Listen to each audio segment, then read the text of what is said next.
Magandang hapon po sa ating lahat. Tayo ay nasa buwan ng Abril at ako po ang pastor ng Christ Baptist Church, Pastor Jose Conway. At sa pamagitan ng ministry ng Christ Baptist Church, ang One Heart, ay naglungsad ng ganitong napakagandang programa. At tinakda nila ng maging usapin ay patungkol sa pagsunod sa Diyos.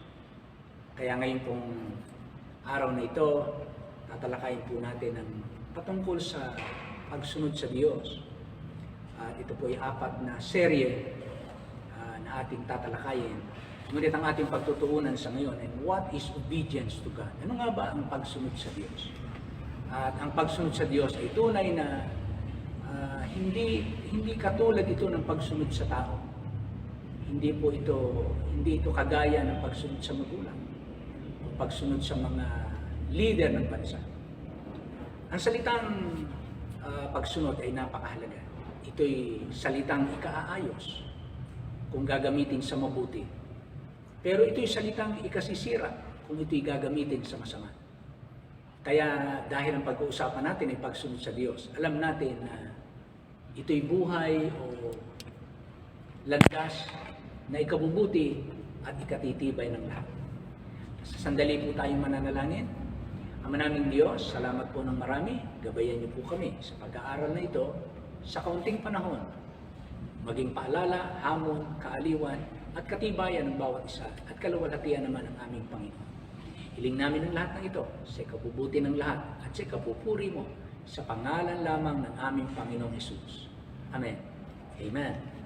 So magandang hapon sa inyo mga kabataan at sa lahat ng mga maaring makapakinig, hindi lang naman ang pagsunod sa Diyos sa mga kabataan. Pero natutuwa tayo ng katulad ng aming mga kabataan dito sa Christ Baptist Church, particularly itong ating mga One Heart ministry ng Christ Baptist under the leadership of Brother J. and Cruz at ng kanyang mga kasamahan.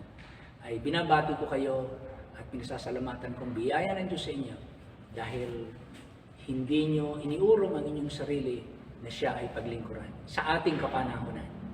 Ano ba? So tayo po magsisimula. Ang salitang obey, it means to know, to submit, and joyfully follow orders.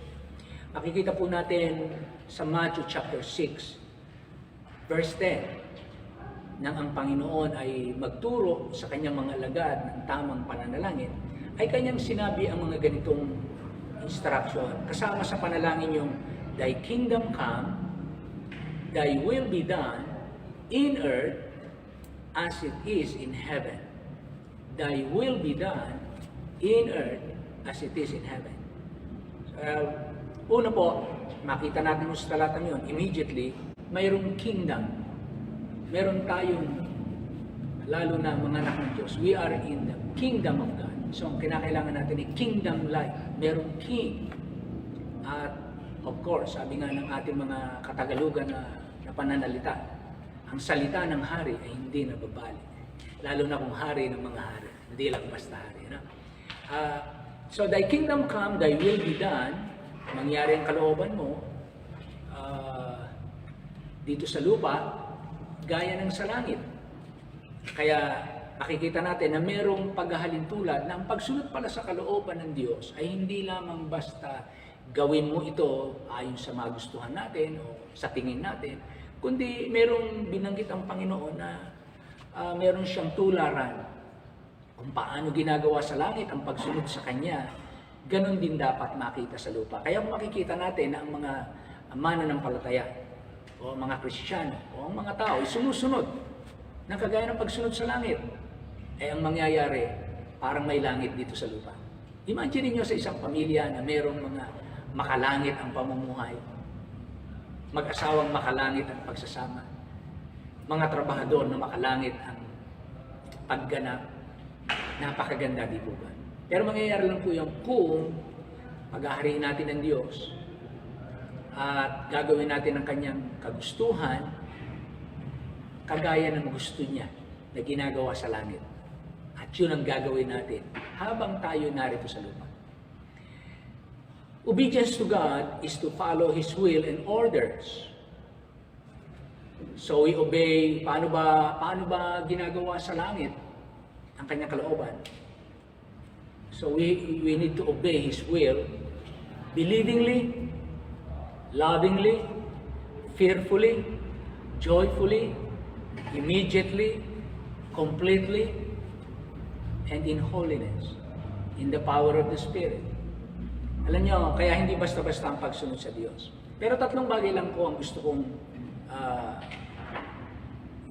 ihatid sa kaunting panahon ng ating pag-aaral na ito. Una, kailangan po natin na ang unang katotohanan, syempre, bago sundin natin, masunod natin ang Diyos, ang kanyang kagustuhan. Number one, we must believe that He is God.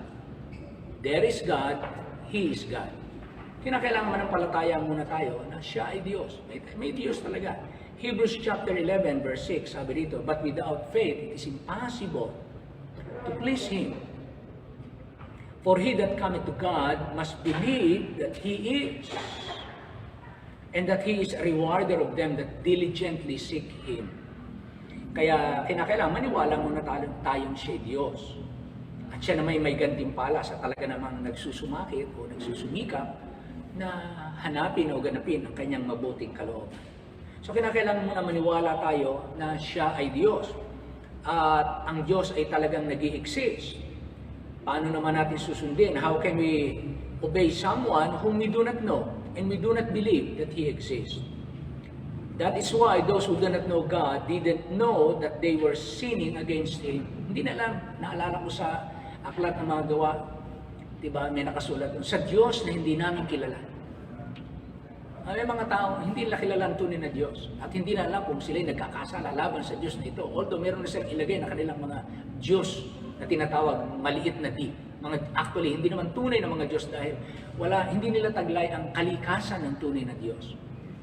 At dito makikita natin na ang tunay na Diyos, letter A, He is eternal God. Ang Diyos na tunay ay walang hanggan. Sabi nga sa Psalm 90 verse 2, before the mountains were brought forth, or ever thou hast formed the earth and the world, even from everlasting to everlasting, thou art God. So, ibig sabihin, walang simula ang Diyos, siya ang pinagsimulan ng lahat. Pero siya mismo ay walang simula. He is the first cause. The first cause. Pero siya ay wala siyang simula. Siya ang dahilan ng lahat. Siya ang pinagmulan ng lahat. Kaya, dapat tayong maniwala na mayroong Diyos na walang hanggan. Paniwalaan natin na mayroong Diyos na lumikha na walang hanggan. At walang iba maliban sa Kanya. Wala nang darating pa. At ang Diyos ay hindi nagbabago. Hindi siya nagmamature. Hindi siya tumatanda. Hindi natatapos ang kanyang mga taon. Hindi siya naluluma. At pangalawa, ang Diyos na ito na dapat nating sundin ay that He is the good God. God that is good. Mabuti ang Diyos na ito. Hindi lamang siya Diyos, magpakailan-kailan pa man, walang hanggang Diyos. Kundi ang nakakatuwa kung malaman natin, pakilala ng salita ng Diyos sa atin, ang pakilala ng Panginoon sa atin, siya ay mabuting Diyos. Kaya kung meron pong nag-i-exist na Diyos, hindi po dalawa. Isang masama, isang mabuti. Hindi po. Isa lang ang tunay na Diyos na walang hanggan. At ang tunay na Diyos na ito ay mabuting Diyos. Ang kanyang kalikasan ay kabutihan. Everything in His character is the personification of perfect goodness. No evil in Him. He is pure light, and in Him is no darkness at all. He is a benevolent, caring, loving, and ever gracious God. He created all things good and to enjoy His goodness. Kaya kung makakaranas tayo ng anumang talagang yung kahulugan ng salitang kabutihan, no, o mabuti, ito'y makikita lamang natin sa Diyos. Ang Diyos lamang ang mabuti. Ang Diyos lamang ang talagang merong perfect goodness, eternal goodness, unchanging goodness. Hindi nagbabago ang kabutihan ng Diyos. Kaya nga po, napakagandang makilala ang Diyos na ito, na para masundan natin, kinakailangan kilalanin muna natin ang Panginoon. Pangatlo, that He is the Holy God. Di lamang siya mabuting Diyos, kundi siya po ay banal na Diyos, hiwalay sa kasalanan. Walang katulad niya, tayo pinabanal lang. Sabihin, there were times na tayo po yung mga marumi, kasalanan tayo, pero ang Diyos wala. Siya'y holy, absolutely holy, eternally holy. Kasi imagine, He is an eternal God, He is eternally good God, and He is eternally a holy God. Kaya, ang pag sinabi natin kabanalan, ito po ay pagsasabi na sa Kanya walang kalikuan. Kanyang gawa ay matuwid, fair. Kaya, and then, pang-apat, that He is the all-knowing God. Okay? So, ang susundin nating Diyos, at ang Diyos na gustong siya'y sundin natin ay Diyos na walang hanggan, Diyos na mabuti, Diyos na nakakaalam ng lahat, Diyos na banal. Siya ang Diyos na dapat sundin. Kaya bago tayo sumunod sa Kanya, magandang kilala natin susundin natin para alam natin, tiyak tayo, panatag tayo, hindi tayo mapapasama. Hindi tayo nagkakamali ng ating susundin. At tama lamang, mga kapatid, mga minamahal, sa lahat na nakikinig, tama lang. Alam nyo, kapag kasinunod natin ang Diyos, makakaiwas tayo sa napakaraming kalungkutan. Sa totoo lamang, hindi tayo makakaiwas sa mga problema dahil tayo nasa imperfect world. Hindi natin kayang kontrolin ang ating paligid. But if we are going to follow God, kung susunod tayo sa Diyos, if we are going to obey God because He is God, at alam natin siya, alam niya, mabuti siya, matalino siya, alam niya ang lahat, banal siya, mabuti ang kanyang gagawin, hindi tayo mapapabuti po tayo. Panlima, He is the Almighty God. Makapangyarihan siya sa lahat. Kaya niyang gawin ang kanyang lahat ng mga ipinangako. Lahat ng kanyang sinalita, kaya niyang gawin. Hindi siya mangangako na hindi niya kayang gawin at labas sa kanyang kapangyarihan. Alam niyo, ang kapangyarihan ng Diyos hindi natin kayang lamanin ang ating isip. Na just imagine nang siya magsalita, let there be light, let there be stars, let there be yung firmament na yan, let there be lahat ng nilikha. Nagsalita lang Diyos in His power. The power of His word. God is really powerful. Pag siya nagsalita, nangyayari ang kanyang sinalita. Kaya mga kabataan, sa lahat, lalo na sa katulad ng One Heart ng mga kabataan, kayo na mga makaabot ng aralin na ito, huwag kayong mag-alinlangan. Ang pagsunod sa Diyos, hindi tayo dadalhin sa masama. Kung nangangarap kayo ng pinakamagandang buhay, walang pinakamagandang buhay, labas sa pagsunod sa kalooban ng Diyos. Kaya kung hanap nyo ay maximum, ultimate, sabihin na natin the best, the highest, the most, happy life, satisfying life, fruitful life, useful life, anumang buhay na talagang napakaganda. Yung kabuuan nun, masusumpungan nyo lamang yung lahat sa pagsunod sa Diyos. Anumang aspekto ng buhay? Yan ay pag-asawa, pag-aaral, pagsunod sa magulang, pagiging anak, pagiging magulang, pagiging kuya, pagiging batang kapatid. Kung matutunan natin ang sunod sa salita ng Diyos, magiging mahusay tayong driver, trabahador, engineer, businessman, lahat. Kaya kung sino man, mayaman, mahirap, nag-aral at hindi, lumihis sa pagsunod sa Diyos. Ano man ang kanyang narating sa buhay, mapapahamak siya, luluha siya, malulugi siya, masisira siya, mapapahiya siya, at hindi niya kagagalakan ang kanyang tatahakin sa hinaharap. Kaya napakahalaga, mga kabataan, na ang pagsunod sa Diyos, ilagay niyo sa inyong isipan. Ito ang buhay na hindi ko dapat hiwalayan. Sikapin paano ko lalo masusunod ang kalooban ng Diyos sa aking buhay. Kaya una, kinakailangan kilala natin ang Diyos. Maniwala tayong may Diyos, maniwala tayong siya'y Diyos, at siya'y dapat sundin katulad natin. Okay? So yun ang number 1. Number 2, we must listen to what He said. Bakit ba tayo kinakailangan sumunod sa Kanya? Sapagkat siya ay Diyos. Ano ba ang pagsunod sa Diyos? Una, ang pagsunod sa Diyos ay ang makilala mo siya. Kasi mali na sumunod pag hindi mo siya kilala. Pangalawa, ang pagsunod sa Diyos ay ang pakikinig sa sinasabi niya. Hindi natin, alam niyo, may mga tao nagsisikap maglingkod sa Diyos na hindi alam kung anong gusto ng Diyos. Parang, ang tawag natin doon ay human good works. Mga gawa ng tao na Sila na lamang ang nag-iisip ng iniisip nilang mabuti. Naalala ko si Cain, naghain sa Diyos, di ba? Sila ni Abel, magkapatid sila, naghain sila sa Diyos. Sa tingin ng tao, maaaring sa tingin niya Cain, mabuti yung kanyang ginawa. Inisip niya yun eh. Pero nung ihain niya, hindi tinanggap ng Diyos. Siguro, kung tayo magbabasa ng Biblia, titingnan lang natin yun, hindi natin babasahin yung nangyaring kabuuan. Nung sila'y naghahain, pareho tayong matutuwa, wow, blessing itong mga anak nila Adam and Eve. Parehong makadiyos. Pero hindi pala. Sa ibabaw, parang ganon. Pero hindi. Si Cain may kanyang pamamaraan. May kanyang akala. Meron siyang higit ang kanyang tiwala sa kanyang sariling tingin o pananaw o kaya reasoning. Si Abel, bakit tinanggap yung kanyang hain? Alam niyo po kung bakit?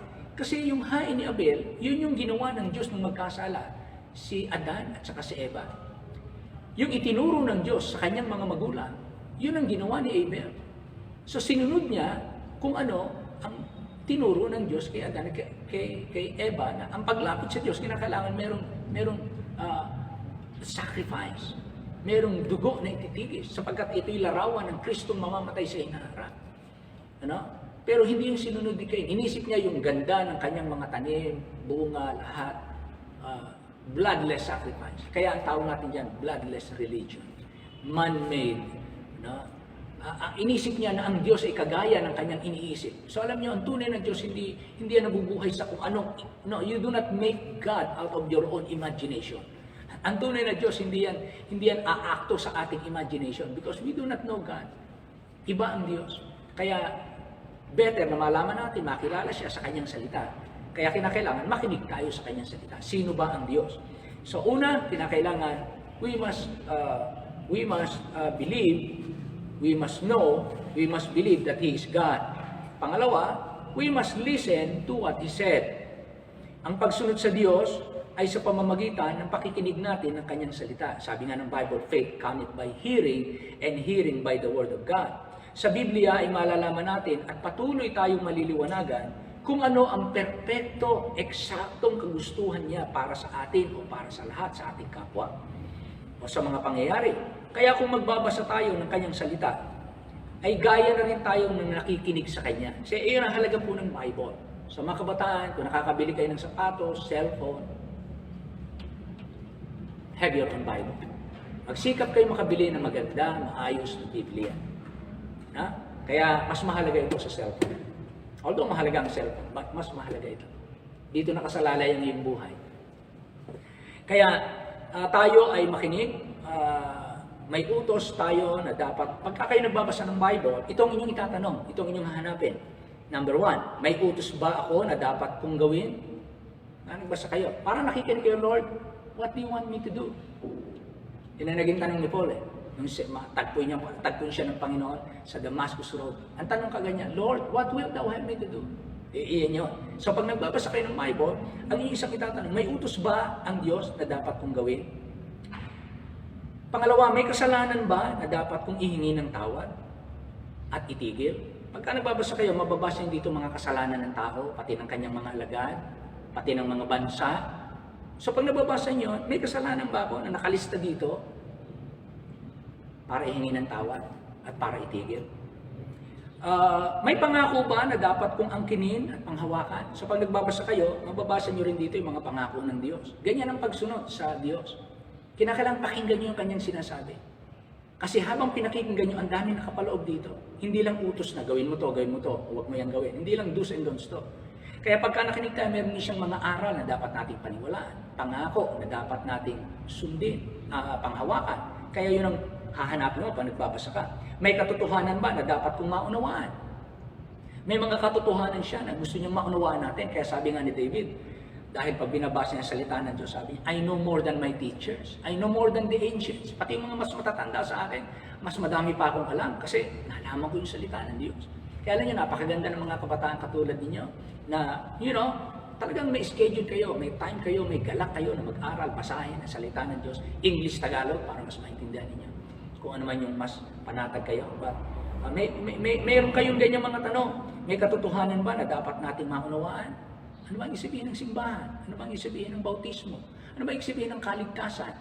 Kasi minsan ang mga tao gusto na lamang gumawa ng mabuti. Anong gagawin ko? Akala nila yun lang ang kalooban ng Diyos. At gusto gumawa kayo ng mabuti. Hindi. Ang unang gusto ng Diyos, mapatawad tayo sa ating mga kasalanan. Maligtas tayo, magkaroon tayo ng 100% na kaligtasan. Katiyakan na tayo sa langit pupunta dahil anytime. Ngayon nga lamang kamamatay ng aking kaibigan na minamahal. Isa sa mga kaibigan ko. Iniiyakan kapag nadinig kong ganito ang nangyari. Pastor Dennis Linoco. Pero I know, mas maganda pinuntahan niya at mas patalino ang Panginoon sa kanyang plano. Bilang tao tayo nalulungkot sa sasaktan, pero katotohanan niya, sabi ng Bible, precious in the sight of the Lord is the death of His saints. Higit na alam ng Diyos ang kanyang gagawin. Kaya, we rejoice in the Lord's decision. Yung puso natin may lungkot bilang tao. Ano pa? Kaya, may katotohanan ba akong dapat na maunawaan? May ibinigay ba siya na dapat kong pasalamatan? O ano na ba yung meron sa akin? May tinanggap na kayo. Kaya yun ang mahalaga, no? Nare-remind ka ang daming aspeto ng buhay na hindi mo maiisip, pero pag binasa mo ang salita ng Diyos, magliliwanag, mabubuksan ka. May mga katotohanan ba na dapat kong pasalamatan? Kaya pala kulang ako sa pasasalamat, hindi ko nare-realize ito pala ibigay ng Diyos. Akala ko gawa ko, akala ko dahil ko, akala ko magaling ako. Bigay pala ito lahat ng Diyos. So, lahat ng bagay, pasalamatan natin sa Diyos. Kaya thankful ang tao na pala sunod sa Diyos. If you are obedient to God, thankful kayo. Masaya kayo. Kasi alam niyo mga binigay sa inyo, dami. And then, maganda yung mga bata pa, mga thankful na. May hinihingi ba siya na dapat nating ipagkaloob? Halimbawa, sabi ng Panginoon, my son, give me thine heart. Minsan kanikano natin binibigay, may mga tao, binigay yung puso nila sa droga. Ibinigay yung puso nila sa sugat. Ibinigay yung puso nila sa kung ano-anong makasanlibutang gawain o kaya ay kasalanan. Samantalang ang Diyos sabi niya, sa akin mo ibigay. Sa akin mo ibigay. Yung bang napakapalad natin kung alam natin kanino natin ipagtitiwala ang ating puso. Minsan may nababasa nga tayo, don't break my heart. Diba? May kanta pa nga gano'n eh. Don't break my heart. So, ano man, mga kapatid, hinihingi ng Diyos ang puso. Sa umagang ito, sa hapon ito, sa araw na ito, ano man oras mapakinggan mo ito, panahon para ibigay mo ang puso mo sa Kanya. So, kapag binasa mo, ano yung hinihingi ng Diyos? Marami siyang hinihingi.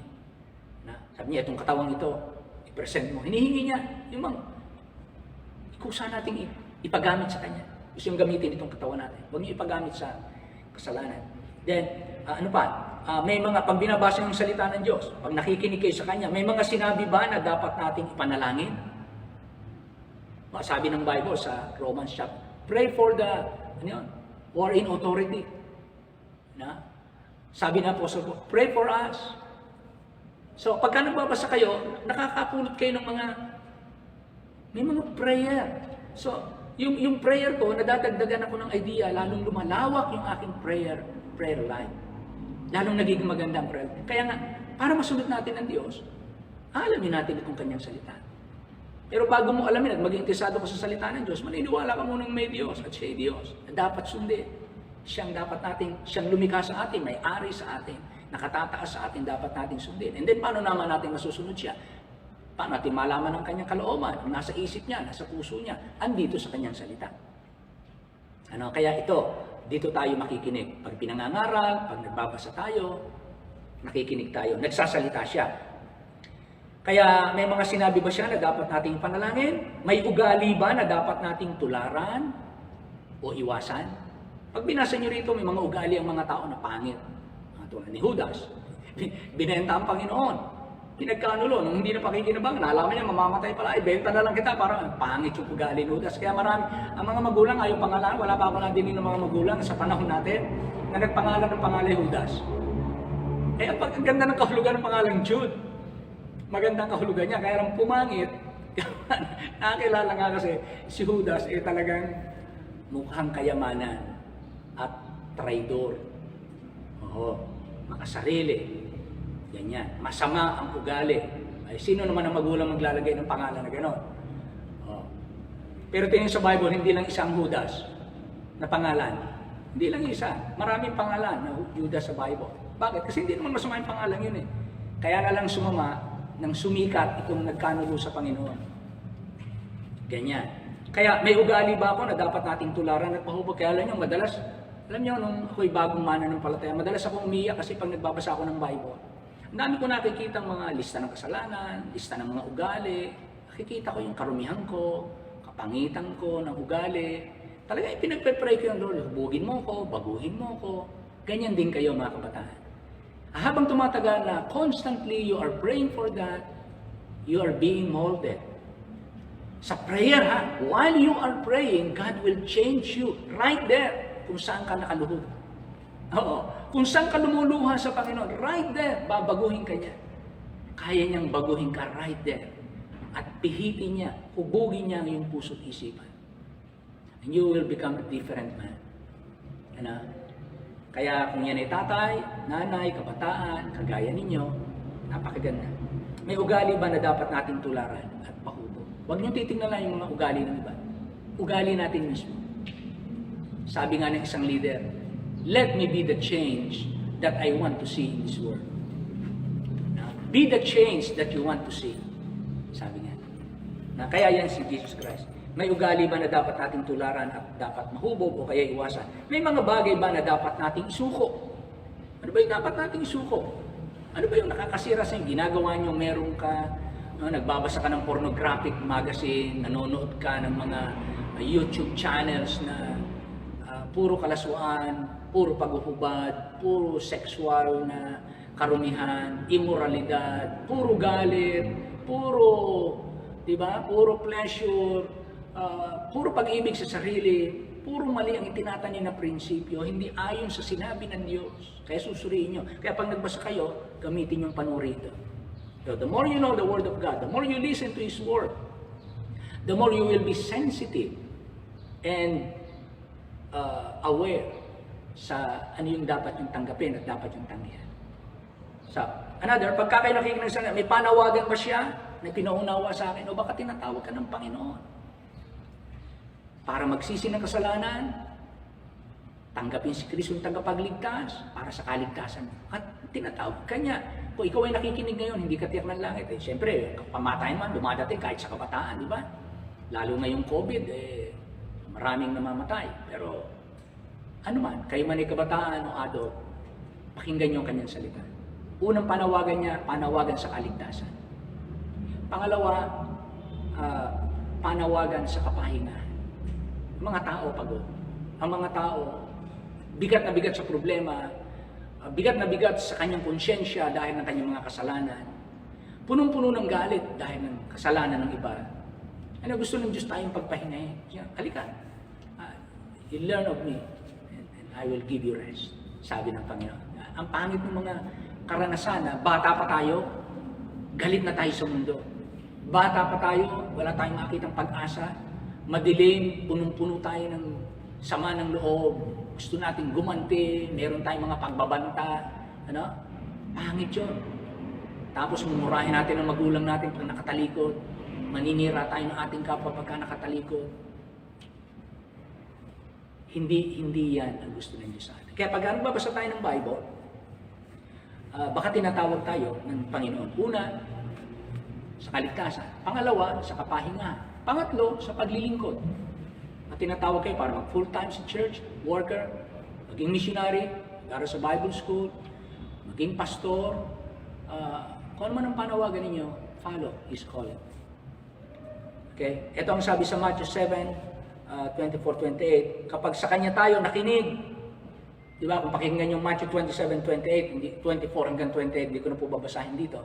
Pero sabi doon, ang taong nakinig ng salita ng Diyos at ito'y sinunod, o ito'y kanyang ginanap, itutulad ko sa isang taong matalino na nagtayo ng bahay sa ibabaw ng bato.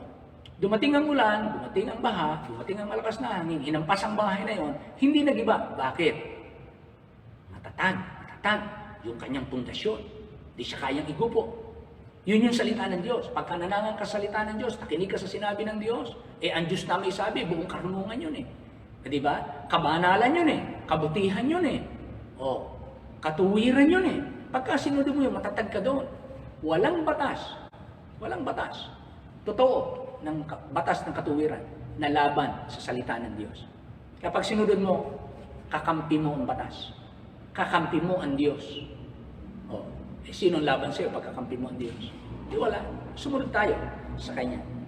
Sa Psalm chapter 1, 1 to 6, dito din masasabi, mapalad yung taong hindi nakikinig sa payo ng masama. Mapalad yung tao na hindi lumalakas sa landas ng makasalanan o nauupo sa upuan ng mga manliliba, kundi ang kanyang kaluguran ay ang salita ng Diyos na binubulay niya araw at gabi. At siya'y magiging katulad ng isang punong kahoy na nakatanim sa pagitan ng dalawang buhay na ilog. Hindi nalalanta ang dahon. At sa takdang kapanahonan, siya ay mamumunga. Na yun ang buhay ng taong masunurin sa Diyos. Kaya dapat natin siyang sundin. We must listen to what He said. Kagaya ng sinasabi sa Psalm chapter 1, 1 to 6. Pangatlo at panghuli, we must follow His will, His way. Ulitin ko. We must follow His will, His way. Sa una, we must believe that He is God. And then we must listen to what He said. And pangatlo, we must obey His will, His way. Huwag natin gagawin ang kagustuhan ng Diyos sa paraang gusto natin. Mali pa rin. Mali yun. Human good works yun. Carnality yun. Hindi yung tinatanggap ng Diyos. Laging His will, His way. Gusto niya ang gagawin natin at sa pamamaraan niya ang pamamaraan kung paano natin gagawin. Kaya di ba kanina nabasa natin ang Diyos ay banal. Babigyan kayo ng ilang mga prinsipyo na nakatala sa Biblia kung paano natin gagawin ang ating mga pagsunod sa paraan na gusto niya. Ito po ang unang number 1. Makikita niyo ito sa Colossus 3:17. Ang sabi diyan, do all in the name of the Lord Jesus Christ. Do all in the name of the Lord Jesus Christ. Ibig sabihin, in the authority of Christ. Dapat meron kang authority. Inayunan ito ni Kristo. Hindi pwedeng gagawa tayo ng bagay na inaakala natin mabuti, yung pala hindi sinasang-ayunan ni Kristo. Kaya do all in the name of the Lord Jesus. Kaya Lord, di ba? Siyang nasusunod. Pangalawa, makikita niyo charity. Lahat ng gawin mo na may pagmamahal. Pagmamahal sa Diyos, pagmamahal sa kapwa. Pag sinabi natin charity, this is another word for selfless love. Sa Bible, ang tawag dito ay agape love. No? Isang uri ng pag-ibig na yan ang pag-ibig na meron ng Diyos na nagagawa niyang ibigin pati yung hindi kaibig-ibig na kagaya natin. Yan yung deep abiding. Hindi ito nakasalig sa kung sino siya. Nakasalig ito sa kung sino ako. Kung sino ang Diyos. Ano ang Diyos. Kaya ang tawag dito ay impersonal love. Impersonal, ibig sabihin nakasalig sa kung sino ako. Hindi nakasalig sa kung sino ka. Pero itong agape love, nakasalig sa kung sino ang Diyos. Anong klaseng Diyos yan? So yung pag-ibig ng Diyos na iniibig sa atin, yun ang iibig natin sa ating kapwa. Pag-ibig na unconditional. Hindi ko hintayin at hindi ko hingin na magpakabait ka o magsisi ka, o iwanan mo paninigarilyo mo, o iwanan mo pagsugal mo bago kita mahalin. May kondisyon. No, ang pag-ibig ng Diyos unconditional. Kaya sabi sa Romans 5:8, but God commended His love toward us, in that while we were yet sinners, imagine that, while we were yet sinners, habang tayo sumisikad sa Kanya, habang inaalmahan natin siya, habang tayo ay talagang siging layo natin sa Kanya, sabi ng Bible, Christ died for us. Naroon tayo sa tayo, nagsusumilakbo, nag-i-enjoy sa kung ano yung hindi gusto ng Diyos, ikinalulungkot niya, nag-i-enjoy tayo sa panahon yun. Ibinigay niya ang kanyang buhay. Pinatunayan niya ng kanyang pag-ibig ay unconditional. Minahal ka niya ng hindi kanya binigyan ng kondisyon. Saan ka pa lalapit? E di sa Diyos na yan. Bakit ka mag-aatubiling hindi lumapit? Ganong tanggap ka niya kung sino ka. Kaya huwag ka mag-iisip na walang nagmamahal sa iyo. Maaaring naisip, hindi ako mahal ni ganito, pinagalitan ako, pinalo ako, ba't ako, kung mahal ako, ba't ako pinalo, ba't inalis ito, ba't hindi ako binigyan ito, ba't ito lang ay binigay sa akin kung talagang mahal ako. Alam niyo, huwag niyong pag-iisipan ang Diyos ng ganyan. Ang Diyos ay Diyos ng pag-ibig. Walang salitang pag-ibig kung wala ang Diyos. We will not know what love means without God, without His Word. Kaya, so, do all things decently and in order. Do all things with charity, may pagmamahal. And then, let all things be done decently and in order. 1 Corinthians 14:40. Lahat daw gawin natin na may karapatan at may kaayusan. So, huwag kayong gagawa. Inaakala nyo, tama ginagawa. Wala ka naman parang karapatan gawin yun. Masasaway ka lang. Ang tawag sa atin ay pakialam. Kasi hindi naman para sa atin. Naalala nyo si King Uzziah? Pakialam. Yun ang nangyari. Wala siyang karapatan. Anong ginawa ni King Uzziah? Alam nyo, ang bait-bait ni King Uzziah. For 52 years, he sought God. Hinanap niya ang kalooban ng Diyos. Pinagpala siya for 52 years as king. No? Ng laing Hudyo. Ng Huda. Pero alam niyo, pagdating niya ng 52nd year, tumaas ang puso niya. Siguro, sanay siya ng kanyang prestige, ng kanyang Abay, pumasok ka naman sa templo. Yung para sa mga priest, hindi naman karapatan niya na gawin yung ginawa niya. Naghain siya doon. Nagsindi siya ng apoy, kung hindi ko nagkakamali. Abay, nagalit ang Diyos sa kanya. Ginawa siyang kitongin. Pinagtulakan siya ng mga saserdote sa labas ng templo. Bakit? Walang karapatan. At pag walang karapatan, walang kaayusan. Wala sa ayos. So, sinasabi dito, ano mang gagawin niyo? Hindi ko magaling ka, kaya mo, educated ka, gagawin mo? No. Kinakailangan po. Lahat gagawin ang gusto ng Diyos sa paraan ng Diyos. Kaya sabi dito, let all things be done decently and in order. Then, 1 Corinthians 14:26, let all things be done unto edifying. Yung ba ikatitibay ng, pagkagagawin mo, ikatitibay ng mga mahal mo sa buhay. Yung, lalo silang na-inspire, lalo silang na-encourage, lalo silang na-refresh, lalo silang nagpapasalamat, lalo tumatagal yung kakayanan nilang magtiis, lalong tumatagal yung kakayanan nilang magtrabaho ng tama, manatili sa tama, ipaglaban ng tama, ibigay ang sarili sa tama. Alam nyo, yun ang epekto ng buhay ng tao masunurin sa Diyos. Maraming pagpapalaing buhay sa kanyang pagsunod sa Diyos. Kaya, do all things unto edifying. So, dapat ikatitibay. Pagka hindi ang epekto ikatitibay, huwag natin gawin. Kaya dapat susuriin natin. Kaya, God's will, God's way. Then, do all things without murmurings and disputings. Philippians 2:14. Gawin nyo ang lahat ng mga bagay na walang bulong-bulong. Di ba pagpagod na tayo, ang tendency natin, ito lalo sa mga kabataan. Well, hindi lang naman sa kabataan to, sa lahat ng mga taong hindi alam kung ano ang kanyang ginagawa. Hindi niya naisip na ito pala'y labag sa kalooban ng Diyos. Pero maliwanag dito, para masunod natin ang kalooban ng Diyos sa kanyang paraan, sabi ng Panginoon, kung may gagawin kayo, gawin nyo ng mga walang bulong-bulong. Yung bulong-bulong kasi minsan sa loob lang yan . Hindi sinasabi, pero tumututol, bubulong-bulong ang loob. Sabi ng Bible, kung kayo maglilingkod at gagawin yung mga bagay bilang pagsunod sa Diyos, kay mahirap, kay madali, kay matagal, kay may bayad, wala, kay may pakinabang ka, wala. Dahil sumusunod ka sa Diyos, gawin mo daw ng walang bulong-bulong. Diba? Yung sinasabi ko ng madalas, may mga taong pag naghugas ng pinggan, pinaghugas ng magulang ng pinggan, mas mabula pa yung bibig kaysa dun sa pinggan na sinasabon. Kasi punong-puno, bubulong-bulong yung taong naghuhugas ng pinggan. Nagdadabog, alburuto yung loob. Mas malakas ang kulo sa loob kaysa yung bula ng sabon sa pinggan. Kaya ito yung sinasabi ng Philippians 2:14. Do all things without murmurings and disputings. Yung mga nagtatalo ba? Ikaw na! Ako na nga kahapon ikaw na. Yung nagtatalo pa. Paglilingkod naman. Pwede naman niyang gawin. Kaya lang, dahil nga hindi pagsunod sa Panginoon, puno ng gulong-gulong at puno ng pakikipagtalo. Imagine niyo ang ating tahanan na hindi nagtatalo-talo. Walang bubulong-bulong. Ang gandang manirahan. Ang sarap umuwi sa bahay. Diba? And then, panghuli, do all things for the glory of God. God's will, God's way. So, paano ko gagawin daw ang mga bagay-bagay? Lahat ng bagay, gawin natin sa ikaluluwalhati. Sabihin, pag sinabi ng ikaluluwalhati, siya ang matataas. Maipapakita natin na ganito ang marapat sa Diyos. Ganito siya kahalaga. Kasi yung salitang glory, doxa, it means weight, bigat. Pag sinabing bigat, value. Kaya minsan sabi natin, ang bigat ng dating, Hindi mo naman tinimbang Ang tinutukoy mo, hindi talaga yung weight na kilogram, pounds, hindi. Pag sinabi, ang bigat ng dating niya. Ibig sabihin, iba yung kanyang arrive. Na merong, iba yung impact. Iba yung impact.